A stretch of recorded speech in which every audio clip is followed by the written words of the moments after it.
ಸನ್ಮಾನ್ಯ ಕೇಂದ್ರ ಸಚಿವರಾದಂಥ ಕರ್ನಾಟಕದ ಮಾಜಿ ಮುಖ್ಯಮಂತ್ರಿಗಳಾದಂಥ ಕುಮಾರಸ್ವಾಮಿಯವರ ವಿರುದ್ಧ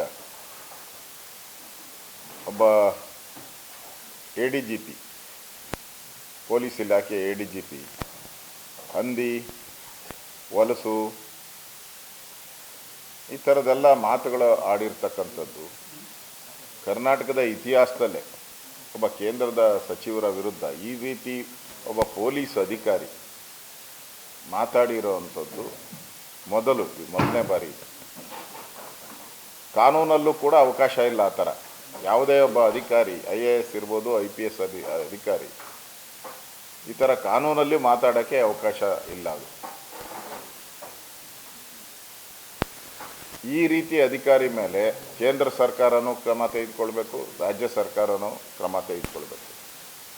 ಮತ್ತು ಬರೆದಿರೋವಂಥ ಪತ್ರನೂ ಕೂಡ ನನ್ನ ಹತ್ರ ಇದೆ. ಆ ಪತ್ರ ಎಲ್ಲಿ ಡ್ರಾಫ್ಟ್ ಆಯಿತು, ಯಾರು ಇದಕ್ಕೆ ಹಿಂದೆ ಇದ್ದಾರೆ, ಒಬ್ಬ IPS ಅಧಿಕಾರಿಗೆ ಎಷ್ಟಾದರೂ ಕಾಮನ್ ಸೆನ್ಸ್ ಬೇಕಾಗಿತ್ತಲ್ಲ.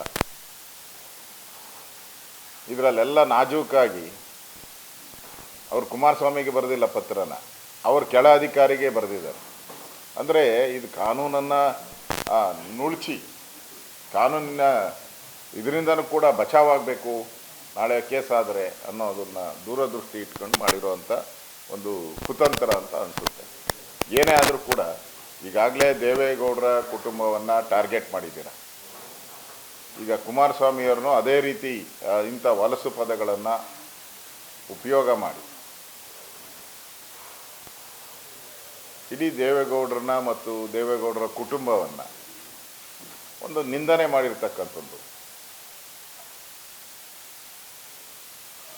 ಇದು ಟಾರ್ಗೆಟ್ ಮಾಡಿರ್ತಕ್ಕಂಥ ಒಂದು ಹೇಳಿಕೆ ಅಂತ ನನಗನ್ನಿಸ್ತದೆ.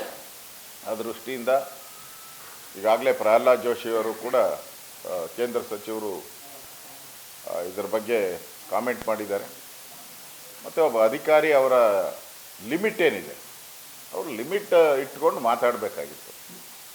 ಆ ಲಿಮಿಟನ್ನು ಬಿಟ್ಟು ಹೊರಗಡೆ ಹೋಗಿರೋ ಅಂಥದ್ದು ಇದು ಅಕ್ಷಮ್ಯ ಅಪರಾಧ. ಇದನ್ನು ನಾನು ಖಂಡಿಸ್ತೀನಿ. ಕೂಡಲೇ ಅವ್ರ ಮೇಲೆ CS ಅವರು ಕ್ರಮ ತೆಗೆದುಕೊಳ್ಬೇಕು. ಈ ಥರ ಆದರೆ ನಾಳೆ ಬಾಯಿಗೆ ಬಂದಾಗ ಎಲ್ಲರೂ ಮಾತಾಡೋಕ್ಕೆ ಶುರು ಮಾಡ್ತಾರೆ. ನಾಳೆ ಮುಖ್ಯಮಂತ್ರಿಯ ಬಗ್ಗೆನೂ ಮಾತಾಡ್ತಾರೆ, ರಾಜ್ಯ ಸಚಿವರ ಬಗ್ಗೆನೂ ಮಾತಾಡ್ತಾರೆ. ಅವ್ರಿಗೊಂದು ನ್ಯಾಯ ನಮಗೊಂದು ನ್ಯಾಯ ಅಂತ ನೀವೇನ ಮಾಡೋಕ್ಕೆ ಹೋದರೆ, ನಾಳೆ ರಾಜ್ಯ ಸಚಿವರ ಬಗ್ಗೆ ಮಾತಾಡಿದ್ರೆ ಅವಾಗ ನೀವೇನು ಮಾತಾಡ್ತೀರಾ? ನೀವು ಯಾವ ಶೆಲ್ಟರ್ ತೊಗೊತೀರಾ? ಅದರಿಂದ ಈ ಪರಂಪರೆ ಒಳ್ಳೆಯದಲ್ಲ.